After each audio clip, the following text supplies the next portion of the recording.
Good afternoon, Blue Devil fans, and welcome to the 6th edition of the 2013 Central Connecticut Softball Show. I'm Tommy Mead, here with Coach Jeff Franquet. Tommy. Coach, you had a pretty successful week.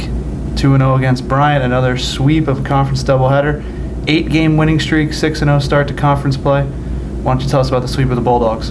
Well, as I told you last week, Bryant's a pretty good team. They're solid. They got some good players, and obviously the game didn't start off on a good note. If you were there and you watched, Laura threw Lauren Guy, pitched a little too far over the plate. She hit it into the pine trees in right field, and but you could see Laura's demeanor right then and there. She's like, okay, it's game time.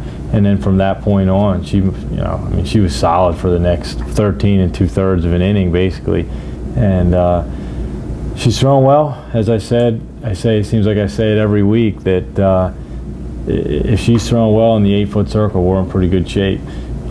We played 2 games last week, and to beat Bryant both games is obviously gets us 2 more wins closer to that magic number of 13. And we're shooting for 13, and we have 4 games this weekend with a chance to win a couple more and just keep that train rolling.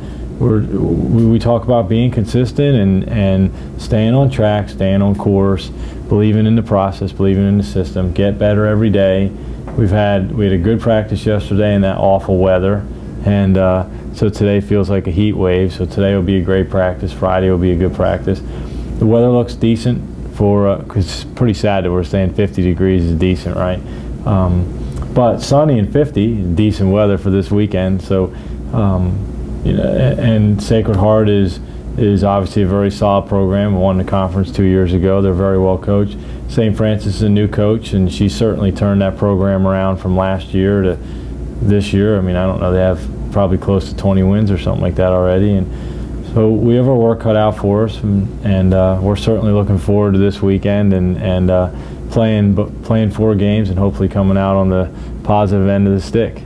Coach, you mentioned Laura Messina already. She earned another Pitcher of the Week honor. Had to share it this week. But you also had Tessa Brown earn Player of the Week honors from the NEC. Why don't you talk about those 2 players and what they did in that sweep? Yeah, sure.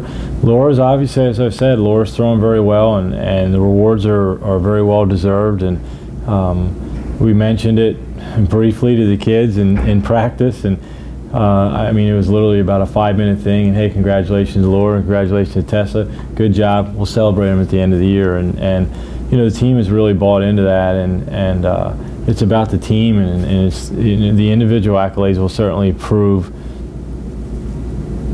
the proof in the pudding at the end of the year, where the awards and rewards will come at the end of the year, and all conference and pitcher of the year, or potentially pitcher of the year and player of the year and stuff like that. So Tessa is certainly not the typical 4-hitter. You think of someone, Nicole Springer, that hits 10 or 15 home runs a year, and or Kat Malcolm that hits, even her outs or smashes, as you all have seen. But Tessa she's a career 300+ hitter. She handles the pressure very well. She typically 9 out of 10 times when she hits a ball, she makes very good contact. So I've decided to put her in the 4-hole. She's been very consistent all year. She's one of our captains. She's a great leader on and off the field. She's certainly a role model of consistency, which is good. If you bat in the 3s, low 3s, your career in college in Division I softball, that's pretty darn good. So I'm proud of both of them. Again, we're just going to stay on track and keep fighting towards that number 13 or more. And once we get to 13 wins, hopefully we will, then we can worry about where we finish. For right now, hopefully we keep having players of the week or co-players of the week or pitchers of the week, because that means you're playing well and it means you're doing the right thing. So I'm really proud of them. But we're going to keep working hard and keep getting better. Now, Coach, you made a little bit of a change a couple weeks ago. Eileen Purcell's been playing shortstop. Yeah. She played pretty fantastically on Saturday. I especially like the play on that diving catch and tag on the stolen base attempt. How about her performance so far defensively? Her personality is very infectious, if that makes sense, and she's she's loved by everybody on the team. We make fun of her eating habits. She basically survives on grilled cheese and chicken nuggets, which I know as a strength and conditioning program probably doesn't want to hear that. But she's just got some quirks about her that are very funny, and as you could tell by her play, it carries over into her play. She's very loose. She's fun. She has a smile on her face, and then athletically, gosh, she's very talented, and I'm very proud to have her as part of our program. And certainly, as most coaches do, you trust your instincts. And Eileen was a shortstop, and I thought early on it would be better for her to be at third.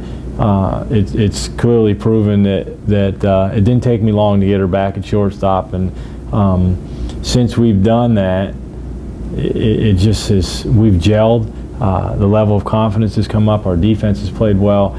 She's just such a great kid and such a great teammate. Yesterday at practice we were just goofing around with her, and she's just a lot of fun to be around.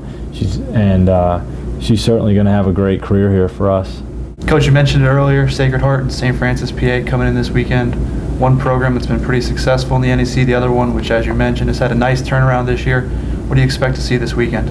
Oh, there's no question they're going to come in full force, ready to go get us. I mean, the rumor on the street is that Central Connecticut is supposed to be pretty good, and you can't hide 6-0, and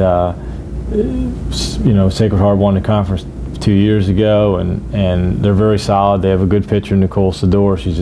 She's been a conference player, I think all conference player 1 or 2 times in her career, and she's a great player and she's a great kid, and they're very well coached, and obviously they've been around for a long time, and the St. Francis program has a handful of really good athletes on that team.